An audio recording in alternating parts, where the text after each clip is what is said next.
तो हेलो दोस्तों, मैं हूं जय और आज हम लोग बात करने वाले हैं हिंदू स्टडीज़ के सिलेबस के बारे में। ठीक है, आज इससे पहले हम लोगों ने पहले यूनिट, दूसरे यूनिट, तीसरे यूनिट और चौथे यूनिट का जो सिलेबस है हिंदू स्टडीज़ का, उसके बारे में हम लोगों ने डिस्कस किया था। अब हम लोग करने वाले हैं पाँचवें और छठे यूनिट के बारे में। ठीक है, तो आज हमारे साथ जुड़े हुए हैं प्रवीण कुमार पीयूष जी, जिनसे हम जानेंगे कि इस यूनिट पे हम लोगों को क्या क्या मेजर ध्यान देना है और किस तरह से इसकी तैयारी करनी है। ठीक है, तो चैनल पे हमारे नए तो सब्सक्राइब जरूर कर लीजिएगा, क्योंकि यह इंडिया का सबसे पहला चैनल बन गया है जो आपको IKS और हिंदू स्टडीज़ के बारे में पूरी जानकारी देने वाला है। तो चलिए प्रवीण कुमार पीयूष जी से जानते हैं इसके सिलेबस के बारे में। नमस्ते, आप सभी का स्वागत है हिंदू स्टडीज के पाठ्यक्रम विश्लेषण के दूसरे सेशन में। मैं आप सभी का प्रवीण कुमार पीयूष आप सभी के बीच हिंदू स्टडीज के सिलेबस का दूसरा सेशन लेकर उपस्थित हूँ। मैंने संस्कृत विषय से JRF किया है तथा हिंदू स्टडीज में भी मैंने यह परीक्षा उत्तीर्ण की है।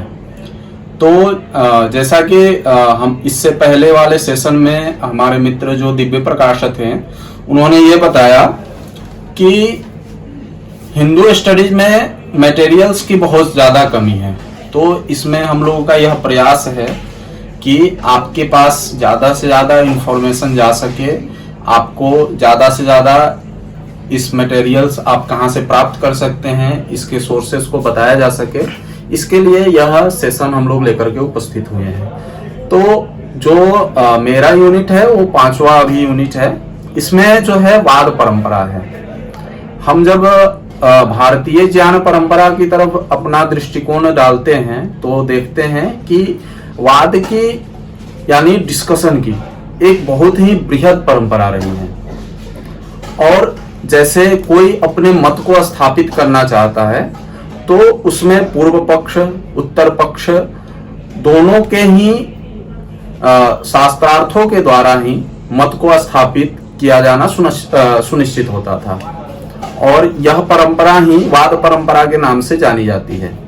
तो इसमें सर्वप्रथम जो वाद परंपरा का जो पहला सब यूनिट है वो है शास्त्रार्थ की विधि और अधिकरण की अवधारणा। तो इसमें जो शास्त्रार्थ की विधि है कि भारतीय ज्ञान परंपरा में किस प्रकार से शास्त्रार्थ होता था, एक शास्त्रार्थ की किस प्रकार से परंपरा थी। जैसे उदाहरण के लिए आप देख सकते हैं सर्वदर्शन संग्रह जो कि माधवाचार्य द्वारा रचित है, उसमें सर्वप्रथम जो है चारवाक को स्थान दिया गया है। चारवाक को भौतिकवादी दर्शन के नाम से जाना जाता है और चारवाक वेद विरोधी भी था, लेकिन वेद के मानने वालों ने भी पूर्व पक्ष के रूप में उसको स्थापित करके उसको मान्यता प्रदान की। तो ऐसी हमारी भारतीय ज्ञान परंपरा रही है कि जितने भी मत थे सभी का सम्मान किया गया। तो इसमें जो पहला सब यूनिट है शास्त्रार्थ की परंपरा और अधिकरण की अवधारणा। क्या रहती थी शास्त्रार्थ की परंपरा? तो जैसे आप संस्कृत के ग्रंथों में भी देख सकते हैं, जैसे वेदांत सार ले ले, अर्थ संग्रह ले ले, यहाँ पे आपको शास्त्रार्थ की एक विशिष्ट परंपरा दिखेगी।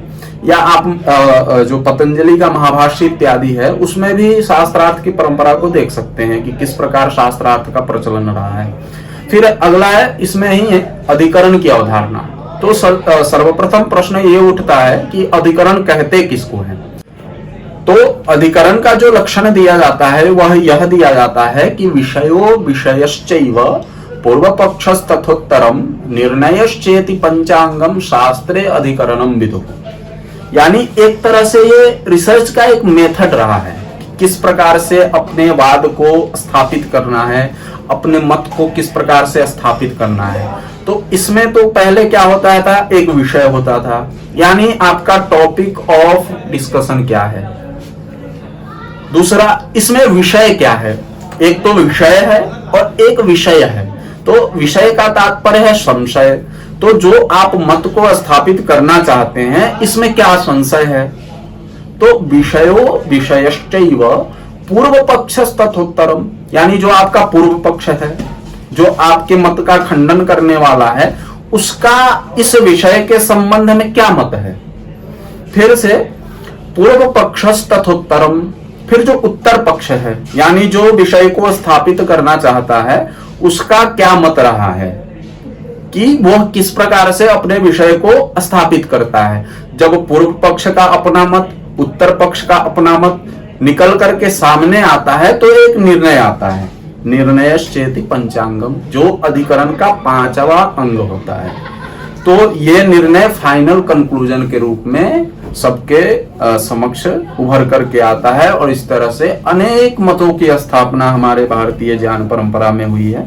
तो इसमें आपको वाद परंपरा में शास्त्रार्थ की विधि क्या रही है और अधिकरण की क्या अवधारणा है, ये आपको पढ़ना है। तो इसको आप विशेष रूप से भी पढ़ सकते हैं। हालांकि जो प्रश्न आते हैं वो अधिकरण की अवधारणा से विशेष पूछे जाते हैं कि विषय क्या है, विषय क्या है ना, पूर्व पक्ष उत्तर पक्ष क्या है, निर्णय क्या है।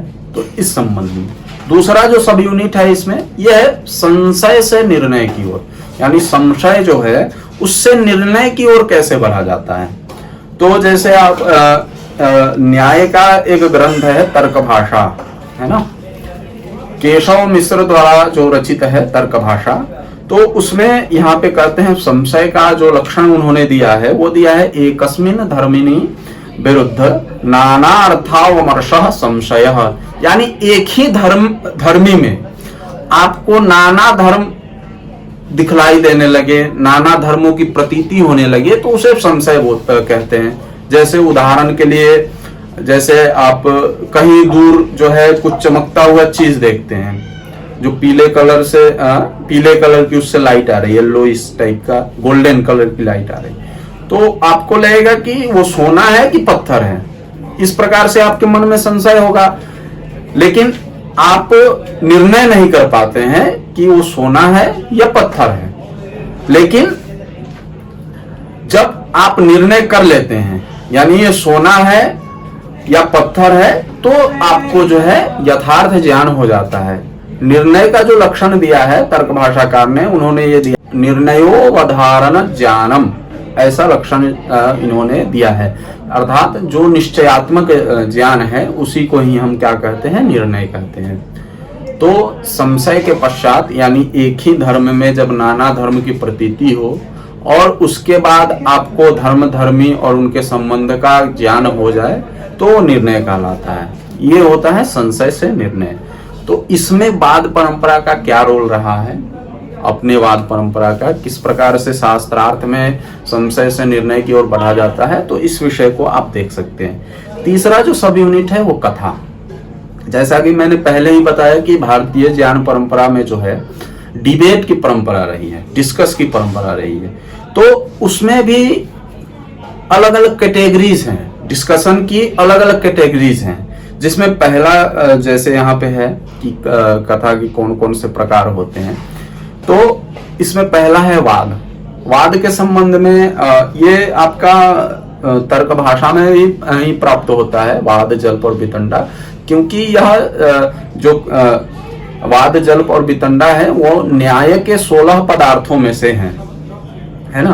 तो वाद कहते हैं तत्वबुभुत्सोः कथावादः, यानी तत्वों को जानने की इच्छा से जब कोई डिस्कशन किया जाता है। जैसे तैत्तरीयोपनिषद के भृगुवल्ली में आप देखिएगा कि ब्रह्म को जानने के लिए वहां पे कई प्रश्न उपस्थापित किए गए हैं, है ना। तो तत्वों को जानने के लिए जब कोई डिस्कशन होता है तो उसको हम क्या कहते हैं, वाद कहते हैं। दूसरा क्या है, जल्प। जल्प की वही स्थिति है जो अधिकरण की स्थिति है। इसमें क्या होता है, इसका जो लक्षण तर्क भाषाकार ने दिया है कि उभय साधनवती विजिगीषु कथा जल्पः, अर्थात जब पूर्व पक्ष और उत्तर पक्ष दोनों ही अपने अपने मत की स्थापना के संबंध में अपने अपने तर्कों को देते हैं और उसके बाद तर्कों के द्वारा जब डिबेट करते हैं तो उसको क्या कहा जाता है, जल्प कहा जाता है। अगला है वितंडा। वितंडा में ये होता है कि केवल और केवल दूसरे के मत को काटने की परंपरा रहती है। उसमें केवल और केवल दूसरे के मत को काट देना। तो उसका जो लक्षण देते हैं तर्क भाषाकार, स्वपक्ष स्थापनाहीनो वितंडा, यानी उसमें अपने तो मत की स्थापना नहीं करते हैं लेकिन दूसरे के मत को काटते हैं कि हाँ ये आपने गलत कह दिया, ये आपने गलत कह दिया, ये आपने गलत कह दिया। फिर अगला है ज्ञान का संगठन, काटते हैं इसको। चौथा जो सब यूनिट है, चौथा वो ज्ञान अन्वेषण का आरंभ, यानी किस तरह से नॉलेज गेन किया जा सकता है। अब जैसे हमारे भारतीय ज्ञान परंपरा में डिफरेंट टाइप्स ऑफ नॉलेज हैं, है ना। तो डिफरेंट टाइप्स ऑफ नॉलेज को जानने वाला जो नोअर है वो भी डिफरेंट टाइप का है। तो यहाँ पे जो है अनुबंध चतुष्टय की परिकल्पना की गई है कि उस ज्ञान को जानने का अधिकारी कौन होगा, उस ज्ञान का विषय क्या होगा, है ना, उसका क्या संबंध होगा, उस ज्ञान का क्या प्रयोजन है। तो ये चारों चीजें जो हैं शास्त्रार्थ की परंपरा में हमेशा से डिस्कस की जाती रही हैं। आप वेदांत सार जब पढ़िएगा अनुबंध चतुष्टय, तो उसमें अधिकारी का भी अच्छा से डिस्कशन, अधिकारी के संबंध में भी अच्छे से डिस्कशन किया गया है, विषय के संबंध में भी, संबंध के संबंध में भी, और प्रयोजन के संबंध में भी। क्या अधिकारी कौन होता है, विषय क्या है, संबंध क्या है, प्रयोजन क्या है। यह प्रायः जितने भी आप फिलोसॉफिकल स्कूल से हैं भारतीय ज्ञान परंपरा में, ये सब में देखा जाता है किस ज्ञान को जानने का अधिकारी कौन है ना। तो जैसे आप तर्क संग्रह पढ़िएगा तो उसका जो मंगलाचरण है, तो वहां पे बाल से तात्पर्य ये नहीं है कि दूध पीता बच्चा, वहां पे बाल से तात्पर्य है अधीत व्याकरण काव्य कोशो अनधीत न्याय शास्त्रो बालः, यानी जिसने व्याकरण पढ़ लिया है, काव्य पढ़ लिया है, यानी साहित्य और साहित्य शास्त्र आदि ग्रंथ पढ़ लिए हैं, जिसने कोश ग्रंथ इत्यादि पढ़ लिए हैं, लेकिन न्याय नहीं पढ़ा है, तो वह बाल है। तो इस प्रकार से यहाँ पे अधिकारी बताया जाता है कि कौन अधिकारी है तर्क संग्रह को पढ़ने का। इसी प्रकार से विषय, संबंध, प्रयोजन इत्यादि इत्यादि को बताया जाता है। तो इसको आप देख सकते हैं, और विशेष रूप से वेदांत सार में आप विशेष देख सकते हैं। फिर अगला जो सब यूनिट है वो है ज्ञान का संगठन। ज्ञान का संगठन में सर्वप्रथम सूत्र है, किस तरह सूत्र रूप में ज्ञान को संरक्षित करके उसका संवर्धन किया गया। वो सूत्र का लक्षण है अल्पाक्षरम असंदिग्धम सारवत विश्वतो मुखम अस्तोभम अनवद्यम च सूत्रम सूत्र विदो विदुः। तो सूत्र को बहुत ही शॉर्ट फॉर्म में और उसमें गूढ़ ज्ञान को रख करके हम तक पहुंचाया गया, तो ये सूत्र का लक्षण है। तो सूत्र क्या होता है ना। जैसे सांख्य सूत्र में भी सूत्र देख सकते हैं, पाणिनीय अष्टाध्यायी में भी आप सूत्र को देख सकते हैं। फिर अगला है भाष्य। भाष्य क्या है ना। तो भाष्य जो है सामान्यतया जो है कोई विषय प्रस्तुत किया जाता है उसका ही एक तरह से विशदीकरण है। भाष्य में विषय के अर्थ को समझाते हुए अपने भी मत को उसमें स्थापित किया जाता है। जैसे वहां पे लक्षण आप पढ़ते हैं भाष्य का जो है, सूत्रार्थो वर्ण्यते यत्र पदहि सूत्रानुसारी भी स्वपदानी च वर्ण्यन्ते भाष्ये भाष्य विदो विदुः। फिर अगला जो है वार्तिक है। वार्तिक क्या करता है, उक्तानुक्त दुरुक्ता नाम चिंता यत्र प्रवर्तते, यानी विषय के संबंध में जहाँ कहा गया है, जहाँ नहीं कहा गया है, और जहाँ पे कठिनाई से कहा गया है, तो उसमें जहाँ पर चिंता की जाती है उसको वार्तिक कहते हैं। अगला है वृत्ति। वृत्ति में क्या होता है कि सूत्र का अर्थ किस प्रकार से किया जाए इसके विषय में बतलाया जाता है, अर्थात मतलब सूत्र का अर्थ जिससे किया जाए उसे वृत्ति कहते हैं, सामान्यतया कह सकते हैं। फिर अगला है टीका है। टीका में क्या किया जाता है कि इसमें जो ग्रंथ होते हैं उसके भाष्य अथवा विवरण लेख, मूल रचना और उसमें मूल की व्याख्या की जाती है। फिर टिप्पणी क्या है, तो टिप्पणी जो है एक तरह से ग्रंथ पर अपना मत स्थापित करना है, लिखित मौखिक किसी भी प्रकार से, तो उसको टिप्पणी कहते हैं। फिर अगला है संग्रह ग्रंथ। यानी संग्रह ग्रंथ किसे कहते हैं कि एक ही स्कूल के, यानी जैसे बहुत सारे फिलोसॉफिकल स्कूल्स हैं, है ना, व्याकरण दर्शन भी एक स्कूल है, तो एक स्कूल के सभी मूल सिद्धांतों को जब एक जगह हम लिखते हैं तो उसे हम संग्रह कहते हैं। जैसे एक संग्रह नामक ग्रंथ भी है ब्याडी का, है ना, जिसका उदाहरण महाभाष्यकार और ये भर्तृहरि वाक्यपदीयम में भी देते हैं। फिर अगला क्या है, अगला जो सब यूनिट है वो है श्रवण विधि के द्वारा ज्ञान के तात्पर्य का विश्लेषण करना। तो ये श्रवण विधि जो है आपको वेदांत सार में मिल जाएगा। इसमें है उपक्रम या उपसंहार। तो इसमें क्या किया जाता है कि प्रतिपाद्य जो अर्थ है उसके आरंभ और अंत में उत्पादन करना, यानी प्रतिपाद्य जो विषय है उसका आरंभ में भी और अंत में भी उपादन करना ही उपक्रम या उपसंहार कहलाता है। अगला है अभ्यास। अभ्यास है जो प्रतिपाद्य विषय वस्तु है उसका पुनः पुनः जब आप प्रतिपादन करते हैं तो अभ्यास है। फिर अपूर्वता है। अपूर्वता उसे कहते हैं कि प्रतिपाद्य वस्तु का किसी अन्य प्रमाण द्वारा यदि विषय न बनाया जाए तो अपूर्वता हो जाएगी। फिर फल क्या है, तो फल जो है प्रतिपाद्य का प्रयोजन, कि आप जो विषय प्रतिपादित कर रहे हैं उसका प्रयोजन क्या है, तो इस चीज को आपको समझना पड़ेगा, है ना। फिर है अर्थवाद। अर्थवाद में क्या होता है कि प्रतिपाद्य के लिए प्रशंसा वाक्य। अर्थवाद को आप वहां पे वेदांत सार में भी देख सकते हैं और अर्थ संग्रह में भी देख सकते हैं, दोनों जगह आप पाएंगे अर्थवाद को। फिर अगला है उत्पत्ति। उत्पत्ति क्या है कि प्रतिपाद्य अर्थ को सिद्ध करने के लिए जब हम स्थान स्थान पर कोई युक्ति देते हैं तो उसी को बोलते हैं उत्पत्ति। तो इसको विशेष रूप से आप वेदांत सार में पढ़ सकते हैं। फिर अगला जो है आपका षड्विध तात्पर्य निर्णायक तत्व, यानी जो तात्पर्य निर्णायक तत्व हैं कौन कौन से हैं, तो उसमें सिलेबस में बताया गया है श्रुति, लिंग, वाक्य, प्रकरण, स्थान और समाख्या, है ना। तो इसको आप अर्थ संग्रह में विशेष रूप से पढ़ सकते हैं। यहाँ सामान्य रूप से मैं थोड़ी थोड़ी बातें इसमें बता दे रहा हूँ। श्रुति वो कहते हैं जहाँ विषय को समझने के लिए किसी अन्य प्रमाण की अपेक्षा नहीं होती है। लिंग जो होता है वो रूढ़ि अर्थ को कहते हैं, है ना। और वाक्य जो होता है वो सह उच्चारण को कहते हैं, यानी एक साथ बहुत सारे वर्णों का उच्चारण या शब्दों का उच्चारण जब किया जाए, जैसे मैं अभी बोल रहा हूं तो मैं वाक्यों में अपने बात को रख रहा हूं। फिर प्रकरण है।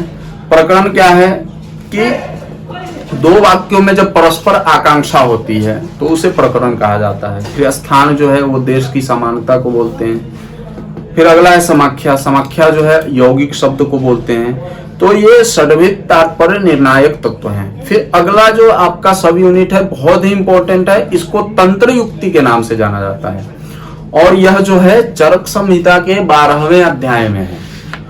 और इसको एक तरह से रिसर्च मेथोडोलॉजी आप मान सकते हैं, जो तंत्र युक्ति है कि किस प्रकार रिसर्च होता है, कौन कौन से रिसर्च के एलिमेंट्स होते हैं। तो इसमें जो पहला है 36, केवल मैं नाम मात्र बोल दे रहा हूं, आप इसको अगर पढ़ना चाहें तो विकिपीडिया पे भी पढ़ सकते हैं या चरक संहिता के 12वें अध्याय में भी पढ़ सकते हैं। तो इसमें अधिकरण है, योग है, हेत्वर्थ है, पदार्थ है, प्रदेश है, उद्देश्य है, निर्देश है, वाक्य शेष है, प्रयोजन है, उपदेश है, अपदेश है, अतिदेश है, निर्णय है, प्रसंग है, एकांत है, अनेकांत है, अपवर्ग, विपर्यय, पूर्व पक्ष, विधान, अनुमत, व्याख्यान, समस्या, अतीत वेक्षणा, अनागत वेक्षणा, स्वसंज्ञा, ऊह्य, समुच्चय, निदर्शन, निर्वचन, नियोग, विकल्प। इस प्रकार से आप 36 जो तंत्र युक्ति हैं उनको आप देख सकते हैं 12वें अध्याय में भी, और विकिपीडिया पे भी आपको आसानी से उपलब्ध हो जाएगा। तो इनका क्या यूज है रिसर्च में, तो ये भी आप समझ सकते हैं वहां पर। तो इस तरह से आपको 5वां यूनिट समाप्त हुआ। अब हम अगले 6ठे यूनिट की तरफ बढ़ेंगे। तो 5वें यूनिट के पश्चात हम 6ठे यूनिट की तरफ बढ़ते हैं। तो हमारा जो 6ठा यूनिट है वह है भारतीय ग्रंथों को समझाने के लिए पाश्चात्य विधियों की उपयुक्तता, यानी भारतीय ग्रंथों को पाश्चात्य जो विद्वान रहे हैं उन्होंने कौन कौन सा मेथड अपनाया भारतीय ग्रंथों को समझने के लिए, या उन्होंने अपने ग्रंथों को समझने के लिए कौन कौन सा मेथड अपनाया, और उन मेथड के द्वारा हम कैसे अपने ग्रंथों को समझ सकते हैं, अपने इतिहास को समझ सकते हैं, अपने राष्ट्र को समझ सकते हैं। तो सर्वप्रथम इसका जो 6ठे यूनिट का पहला सब यूनिट है वो है स्वतंत्र शोध पर पाश्चात्य प्रतिबंधक तत्व। तो हम देखेंगे कि हमारी भारतीय ज्ञान परंपरा में स्वतंत्र शोध की परंपरा रही है। जैसे कि आप देख सकते हैं उत्सर्ग और अपवाद इस नियम द्वारा, इस रिसर्च मेथोडोलॉजी द्वारा पूरे व्याकरण तंत्र को स्थापित किया गया है। वहीं आप वेदांत की तरफ जाएंगे तो अध्यारोप और अपवाद के द्वारा वेदांत के सभी सिद्धांतों को बतलाया गया है। तो एक प्रकार से ये हमारा जो है रिसर्च मेथड रहा है कि हम किस प्रकार से रिसर्च करें। लेकिन जो पाश्चात्यों का रिसर्च मेथोडोलॉजी है वो हमारा जो स्वतंत्र शोध की परंपरा रही है उसको किस प्रकार से सीमित करता है कि पहले लिटरेचर सर्वे हो, फिर उस पर लिटरेचर सर्वे में देखें काम हुआ है कि नहीं हुआ है ना, फिर उसका डाटा कलेक्शन करें, सैंपल को इकट्ठा करें, फिर उसका एनालिसिस करें, सिंथेसिस करें। तो ये एक अलग प्रकार से उन्होंने शोध को बतलाया है। तो क्या वो शोध सही है या हमारा शोध सही है, तो इसको आप देख सकते हैं कि हमारी क्या शोध की परंपरा रही है और पाश्चात्यों की क्या शोध की परंपरा रही है। इसके तत्पश्चात जब हम आगे बढ़ते हैं तो दूसरा जो सब यूनिट है वो है भारत का पाश्चात्य जगत द्वारा चित्रण एवं पारंपरिक साहित्यिक सिद्धांत। यानी भारत का जो चित्रण किया गया है पाश्चात्य जगत द्वारा वह किस प्रकार से किया गया है। जैसे उदाहरण के लिए भारत को सपेरों का देश कहा जाता था, भारत को बोला जाता था कि ये लोग मतलब अनपढ़ गंवार, इस टाइप से जो है पाश्चात्यों ने चित्रण किया है। लेकिन भारत की स्थिति ऐसी नहीं थी, एक से एक विद्वान है, आप सभी भी इतिहास पढ़े हैं, हम लोग भी पढ़े हैं। तो उनका क्या चित्रण था, किस प्रकार से उन्होंने भारत को चित्रित करने का प्रयास किया। फिर उसके पश्चात से पारंपरिक साहित्यिक सिद्धांत। एक चीज देखिएगा कि जो पाश्चात्य वाले हैं वो डेटिंग को मानते हैं, मतलब एक लीनियर डेटिंग हो कि फलाने समय में फलाने राजा हुए, फिर उन्होंने ये काम किया इस समय में, मतलब केवल डेटिंग को हिस्ट्री मानते हैं। अब जैसे हमारे यहाँ इतिहास की जो परंपरा रही है कि महाभारत के रूप में, पुराणों के रूप में जो है इतिहास को गढ़ना, इतिहास को बतलाना, जैसे राज तरंगिणी है कलहण की 8 तरंगों में विभक्त है, तो उसमें आप देखेंगे कि भारत के इतिहास का वर्णन किया गया है। तो पाश्चात्य वाले इसे इतिहास न मान करके केवल और केवल एक पोएट्री की तरह ट्रीट करते हैं। तो ये क्या दृष्टिकोण है पाश्चात्यों का हमारे ग्रंथों के प्रति, इसको आपको इस सब यूनिट में समझना है, जानना है। और आप ऑनलाइन इस पे बहुत सारी सामग्री खोज सकते हैं कि पाश्चात्यों का क्या विचार रहा है इस पे। जो तीसरा सब यूनिट है वो है आपका मार्क्सवादी दृष्टिकोण एवं समालोचना सिद्धांत पर आधारित हिंदुओं एवं भारत की समझ। तो ये जो मार्क्सवादी दृष्टिकोण से हम भारत को कैसे समझ सकते हैं, हिंदुओं को कैसे समझ सकते हैं, जैसे मार्क्सवादी दृष्टिकोण से हिंदुओं को किस प्रकार से व्याख्या की जा सकती है। उदाहरण के लिए जो मार्क्स हैं, कार्ल मार्क्स हैं, वो मानते हैं कि पदार्थ ही मुख्य है और वही सृष्टि का कारण है, कि पदार्थ से ही पदार्थ की उत्पत्ति हुई है, यानी संसार पदार्थ में है और पदार्थ ही मूल कारण है। और चेतना जो हमारे भीतर है, कॉन्शियसनेस, आपके भीतर जो कॉन्शियसनेस है, वो सब भी मतलब एक तरह से प्रकृति की ही उपज है। तो एक तरह से ये चारवाकों वाला सिद्धांत रहा है इनका। फिर इन्होंने ये भी बताया कि जो राष्ट्र की संकल्पना है वो पूंजीवाद पर आधारित है, वस्तुतः ये किसी सीमा को मानते ही नहीं है। तो उनके दृष्टिकोण से हम भारत का चित्रण करना चाहे या हिंदुओं का चित्रण करना चाहे तो किस प्रकार से कर सकते हैं, तो उनके सिद्धांतों को आप देख सकते हैं। फिर समालोचना सिद्धांत के द्वारा जो है हिंदुओं एवं भारत की समझ हम कैसे विकसित कर सकते हैं, इसको भी देखेंगे। तो समालोचना का जो सिद्धांत था वो था कि दार्शनिकों ने जो किया है वो केवल और केवल विभिन्न तरीकों से दुनिया की व्याख्या की है।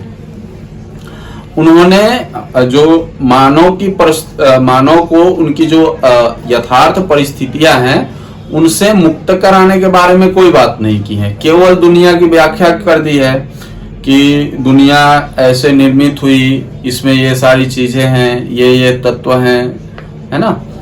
तो उस प्रकार से हम कैसे भारत और हिंदुओं को समझ सकते हैं, ये आपको देखना है। दूसरा चीज क्या है कि समालोचना के ही सिद्धांत में एक ये भी व्याख्या देते हैं पाश्चात्य वाले कि जैसे वेद इत्यादि में वर्णों की बात होती है, 4 वर्णों की, पुरुष सूक्त में आप पढ़ेंगे तो वहां पे पाएंगे कि 4 वर्णों की बात हुई है। तो ये दिखाना चाहते हैं कि भारत में हमेशा से संघर्षों का दौर रहा है, हमेशा से ऊंच नीच ऐसी जाति की व्यवस्था रही है। हालांकि ये पूर्णतया सत्य नहीं है, ये बाद में जब 11वीं शताब्दी में मुस्लिमों का आक्रमण हुआ है ना, तो उसके बाद से जो है भारत में ये जाति व्यवस्था और प्रबल हुई। इसमें आप देखेंगे कि 11वीं शताब्दी में भारत में कितनी जातियां थी और 11वीं शताब्दी के पहले भारत में कितनी जातियां थी, और अभी देखिए कितनी जातियां हो गई हैं।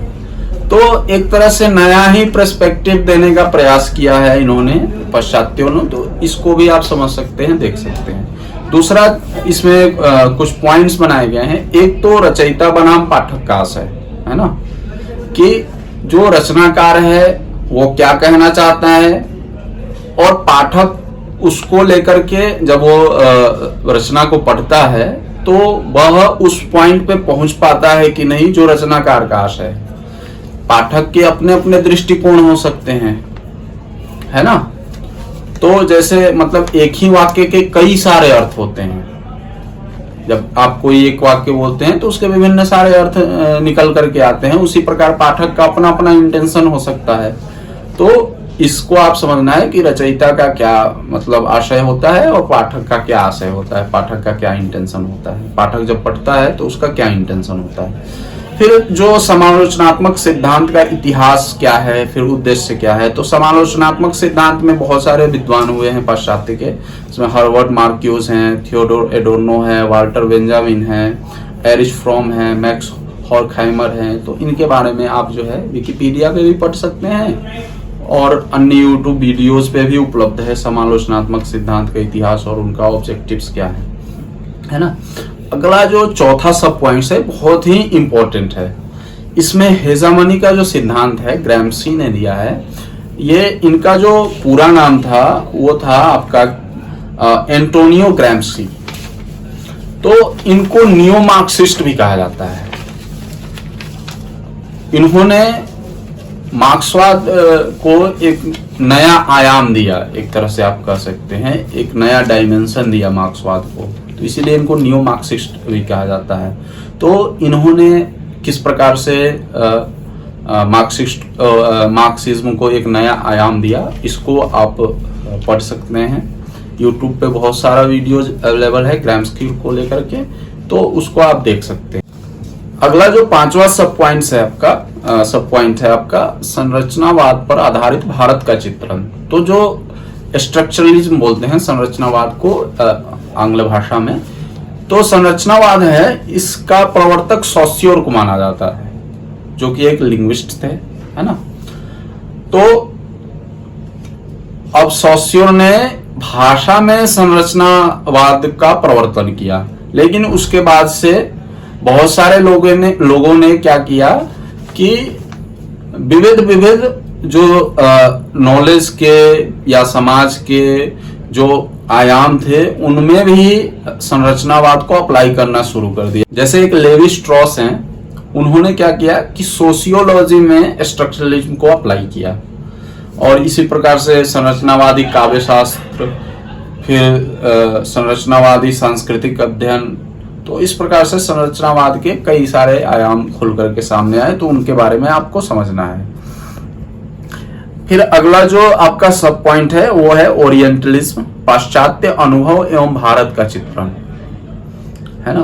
तो ओरिएंटलिज्म एक पुस्तक है जिसके रचयिता हैं एडवर्ड सईद। तो इन्होंने मतलब ओरिएंटलिज्म के द्वारा जो है पूर्व के जितने भी देश हैं उसकी अपने हिसाब से व्याख्या की है। तो उसमें कौन कौन से इनके प्रमुख सिद्धांत हैं उसको आप देख सकते हैं। फिर है भारतीय परिप्रेक्ष्य में मनोवैज्ञानिक विश्लेषण पद्धति का उपयोग।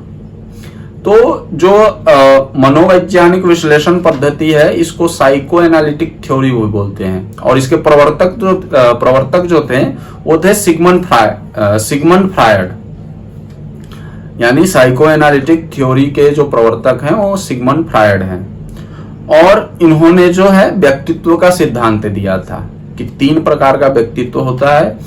एक होता है आईडी, एक होता है ईगो, एक होता है सुपर ईगो। तो ये और इनकी 3 अवस्थाएं भी बताई थी, अनकॉन्शियस, कॉन्शियस और हाफ कॉन्शियस। तो इसको आप देख सकते हैं, ऑनलाइन भी बहुत सारे वीडियोज इस पे उपलब्ध हैं या बहुत सारे लेख भी इन पे लिखे गए हैं। तो ये भारतीय परिप्रेक्ष्य में इसका किस प्रकार से उपयोग हो सकता है, इसको समझना है आपको इस सब यूनिट में। फिर एक है 8वां जो है आपका है उत्तर आधुनिकतावाद यानी पोस्ट मॉडर्निज्म, और विखंडन यानी theory of deconstruction,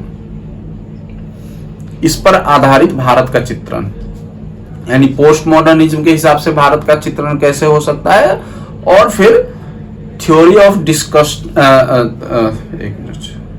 post modernism के आधार पर भारत का चित्रण कैसे हो सकता है, और थ्योरी ऑफ डिकंस्ट्रक्शन पे भारत का चित्रण कैसे हो सकता है। तो जो पोस्ट मॉडर्निज्म है ये सर्वप्रथम जो था ये वास्तुकला के क्षेत्र में अप्लाई किया गया था, और ये पोस्ट मॉडर्निज्म के जो फादर रहे हैं वो रहे हैं आपके जियाफ्रांकोइस लियोटार्ड, है ना। और इसमें व्यक्ति केंद्रित समीक्षा दृष्टि है पोस्ट मॉडर्निज्म में। तो यह किस प्रकार से भारत का चित्रण करता है ये आपको देखना है इस पॉइंट में। फिर जो थ्योरी ऑफ डिकंस्ट्रक्शन है इसके जो प्रवर्तक रहे हैं वो रहे डेरिडा। डेरिडा की एक बुक है आपकी ऑफ ग्रामेटोलॉजी। फिर जो डेरिडा हैं ये थ्योरी ऑफ डिकंस्ट्रक्शन के जनक रहे हैं या प्रवर्तक रहे हैं, ऐसा कह सकते हैं। और इनकी बुक जो है एक है ऑफ ग्रामेटोलॉजी। तो इनमें इस बुक में इन्होंने थ्योरी ऑफ डिकंस्ट्रक्शन के बहुत सारे तत्वों को रखा है। फिर इनका एक और बुक है द एंड ऑफ मैन, तो वो भी उसी से रिलेटेड है। तो ये पुस्तक का नाम भी पूछा जा सकता है, लेखक का नाम भी पूछा जा सकता है। तो इस प्रकार से जो है आपका थ्योरी ऑफ डिकंस्ट्रक्शन और पोस्ट मॉडर्निज्म के आधार पे भारत का कैसा चित्रण हो, किस प्रकार से भारत का चित्रण किया जा सकता है, ये आपको समझना है। फिर आपका जो 9वां सब यूनिट है वो है न्यू हिस्ट्रिसिज्म, है ना। न्यू हिस्ट्रिसिज्म और तटस्थ अन्वेषण और भारत का चित्रण। तो न्यू हिस्ट्रिसिज्म क्या कहता है, यह कहता है कि जैसे टेक्स्ट है ना। तो न्यू हिस्ट्रिसिज्म कहता है कि टेक्स्ट के साथ साथ हिस्ट्री भी पढ़नी चाहिए। जो हिस्ट्रिसिज्म था वो केवल और केवल टेक्स्ट को पढ़ने पे जोर देता था। तो इसमें आपको पढ़ना है जो 9वां सब यूनिट है वो है न्यू हिस्ट्रिसिज्म और तटस्थ अन्वेषण और भारत का चित्रण। तो इसमें पहली बात तो आपको ये समझनी है कि जो हिस्ट्रिसिज्म था वो उसका ये मानना था कि टेक्स्ट जो है वो उसमें हिस्ट्री नहीं होती है, इसीलिए टेक्स्ट को एज ए मतलब हिस्ट्री के साक्ष्य के रूप में कंसीडर नहीं करना चाहिए। लेकिन न्यू हिस्ट्रिसिज्म कहता है कि टेक्स्ट में हिस्ट्री भी रहती है, यानी जब हम हिस्ट्री को पढ़ते हैं तो जो किसी टेक्स्ट को पढ़ते हैं तो हमें तात्कालिक जो हिस्ट्री है उसके बारे में भी पता चलता है। तो ये जो कॉन्सेप्ट है न्यू हिस्ट्रिसिज्म का, इसके द्वारा किस प्रकार से भारत का चित्रण किया जा सकता है और तटस्थ अन्वेषण के द्वारा किस प्रकार से भारत का चित्रण किया जा सकता है, इसके संबंध में जो है आप YouTube पे भी वीडियोस उपलब्ध हैं और बहुत सारे रिसर्च जर्नल्स भी है इस पे। तो इसके द्वारा जो है आप देख सकते हैं, इन विषयों को समझ सकते हैं। तो ये आपका 6ठा यूनिट यहाँ पे समाप्त होता है। अभी आप लोगों ने देखा कि इसके सिलेबस के बारे में सभी की जानकारी आपको प्राप्त हुई कि इन सिलेबसों में क्या क्या हम लोगों को मेजर पढ़ना है, कैसे कैसे तैयारी करनी है, ठीक है, कहाँ कहाँ पे स्ट्रेटजी बनानी है। तो आशा करता हूँ कि वीडियो आपको पसंद आई होगी। चैनल पे हमारे नए तो सब्सक्राइब जरूर कर लीजिएगा। मिलते हैं फिर किसी नेक्स्ट वीडियो में, तब तक के लिए आप सभी का बहुत बहुत धन्यवाद। Thank you so much all of you.